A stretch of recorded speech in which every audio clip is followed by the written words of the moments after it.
प्रसाद अब देखना शुरू कर चुके बदलते भारत। इस वक्त मैं गुजरात के सूरत सिटी में मौजूद हूँ, जहाँ पर आदिल भाई सिद्दीकी जी हैं, पूर्व महासचिव।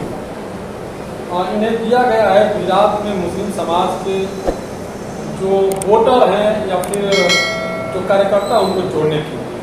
मेरी सवाल कुछ खड़ा करना चाहता हूँ और आप लोग के बीच में रखना चाहता हूँ। लोकसभा के चुनाव में सबसे ज़्यादा बहुजन समाज पार्टी ने मुस्लिम प्रत्याशी उतारे थे और एक भी मुस्लिम प्रत्याशी को छोड़िए कोई भी पार्टी के अंदर कोई भी प्रत्याशी चुनाव जीतकर नहीं आया, लेकिन फिर भी बड़ी जिम्मेदारी दी गई है आदिल भाई सिद्दीकी जी को। इस पर हम बात करते हैं। सर जी, बहुत बात का स्वागत करता हूँ। धन्यवाद। सर, आपको इतनी बड़ी जिम्मेदारी दी गई है और मुस्लिम समाज को जोड़ने के लिए, इसके पहले क्या कहेंगे? देखिए, मैं आपको बता दूँ कि ये कोई नई बात नहीं है। बहुजन समाज पार्टी में मुस्लिम समाज को बड़ी जिम्मेदारी जब से बहुजन समाज पार्टी का गठन हुआ है 1984 से लेकर अब तक मुस्लिम समाज का बहुत बड़ा योगदान रहा है बहुजन समाज पार्टी के लिए। और सर, एक सवाल ऐसा उठता है कि वहाँ जब चुनाव लोकसभा का हारने के बाद उन्होंने कहा कि मैंने सबसे ज़्यादा मुस्लिम समाज को प्रत्याशी बनाया, लेकिन मुस्लिम समाज ने हमारे को भरोसा नहीं किया और उन्होंने देखो तो कौन सा मुस्लिम समाज को कोसने का नजर आया अपने तरीका से। इस पर क्या करेंगे? लेकिन मैं आपके माध्यम से आपके सवाल का जवाब दूंगा। इससे पहले मैं कुछ और बात कहना चाहता हूँ कि आप 2017 का विधानसभा का चुनाव उत्तर प्रदेश में 403 सीट और माननीय बहन जी ने उस समय 104 या 103 मुस्लिम समाज के लोगों को उम्मीदवारी।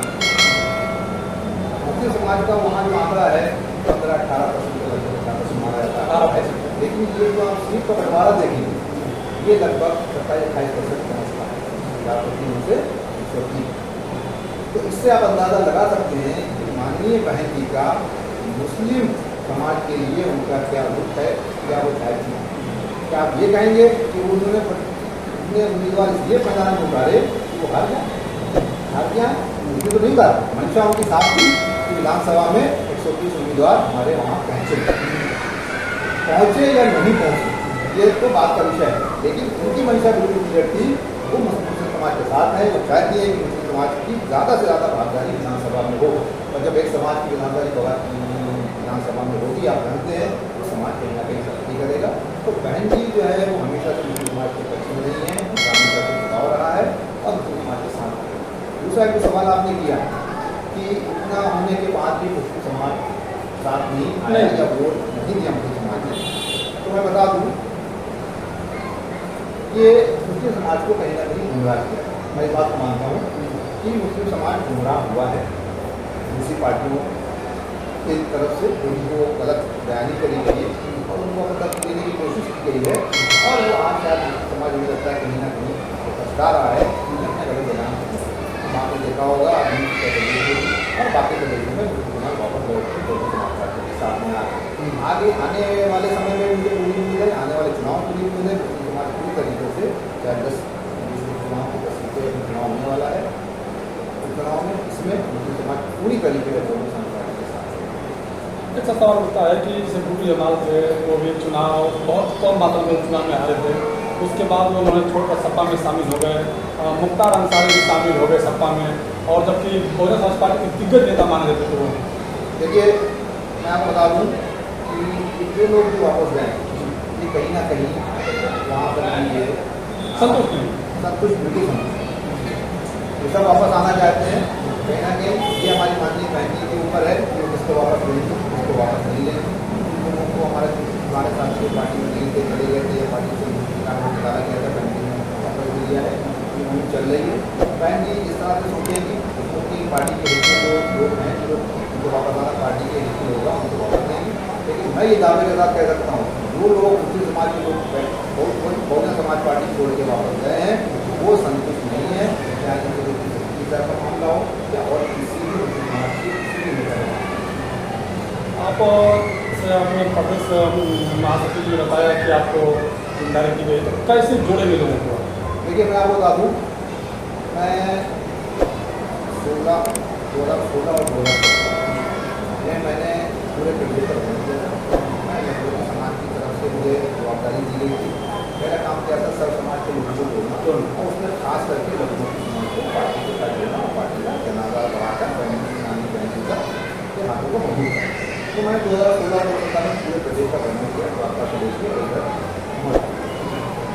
इसमें हमने बहुत से मुसलमानों को जोड़ा, और उसके बाद जोड़ने के बाद मैंने वहाँ फेडरल दफ्तर किया था, उसका रिकॉर्ड है मेरे पास, उसका रिकॉर्ड है, कुछ कार्यालय में उसका रिकॉर्ड है। मुस्लिम समाज का शायद मुझे लगता है कि गुजरात प्रदेश में पहला वो मुस्लिम समाज का कैडर कैंप रहा होगा, जिसमें मुस्लिम समाज के सभी आगवानों ने बहुत हिस्सा लिया। जहाँ तक मेरा अनुभव है, वो भी किसी भी कहीं प्रदेश का मामला हो, और साथ मिलता है इसकी जितनी संख्या भारी उसकी उनसे ज़्यादा। तो मैं ये मानता हूँ कि गुजरात प्रदेश में जो समीकरण है, दलित समाज 7%, मुस्लिम समाज लगभग 10%, आदिवासी 14% और ओबीसी समाज का 4% जब तक हम ओबीसी समाज और मुस्लिम समाज को साथ लेकर नहीं चलेंगे, गुजरात प्रदेश में हमारा जनाधार हम 7% दलित समाज या 10% मुस्लिम समाज मिलाकर 70% कुछ नहीं करते। तो मेरा ये मानना है कि सर्व समाज के लिए के साथ चलना पड़ेगा, क्योंकि मेरी जवाबदारी सर्व समाज के साथ जुड़ने के साथ साथ मुस्लिम समाज को जुड़ने की भी है। इसलिए मेरा जो अनुभव है, जो मैंने पूरा भ्रमण किया पूरे प्रदेश का, उसमें जो मैंने ये पाया, मैं जो जानता हूँ ओबीसी समाज पार्टी से जुड़ेगा या मुस्लिम समाज पार्टी से जुड़ेगा, अगर इसके दोनों का आकलन किया जाए तो पहले मुस्लिम समाज को बहुजन समाज पार्टी के साथ जोड़ना आसान है, अगर आप बहुजन समाज पार्टी से उसकी तुलना करने के। इसका कारण है कि उत्तर प्रदेश में पहले के मुस्लिम समाज को पूरा साथ दिया जी, तो उस तरह से भागीदारी दी ये, तो मुस्लिम समाज को जोड़ना आसान है, मैंने अंदाजा लगाया, इसलिए मैंने काम किया और मुस्लिम समाज को जुड़े। आज भी आपने देखा पदाधिकारी चाहे पूरे जिले की बात हो, चाहे प्रदेश की बात हो, समाज के लोग सर कारपोरेट का चुनाव होने वाला है इसमें, और ये जो सूरत जिला है, सूरत में मुस्लिम संख्या बहुत ज़्यादा है, तो क्या आप लोगों को जोड़ने में सफल रहेंगे, इस बार कारपोरेट जिताने में सफल रहेंगे पीएसपी से? देखिए अभी आपने देखा हमारी अभी मीटिंग हुई और माननीय भाई साहब ने बहुत साफ कहा कि उनको वार्ड लेवल का चुनाव देखिए, पिछला मुझे चुनाव दिया, उससे पहले चुनाव दिया उससे पहले चुनाव में हमने उससे पहले विधानसभा का चुनाव हुआ 2017 का, 6 उम्मीदवार, विधानसभा में 6 उम्मीदवार खड़े किए, और इसमें भी हमारे उम्मीदवार अभी आपकी कार्यक्रम मीटिंग में मौजूद थे, उनकी था।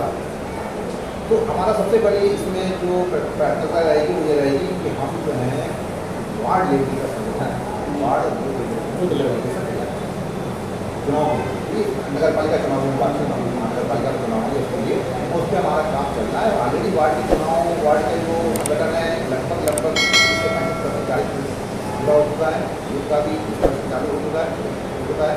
अगर कुछ वार्ड के प्रमुख और पदाधिकारियों का चयन करना है, जल्दी से जल्दी हमें लगता है 2 से 3 महीने में संगठन तैयार कर लेंगे, और ये चुनाव बहुत मजबूती के साथ है।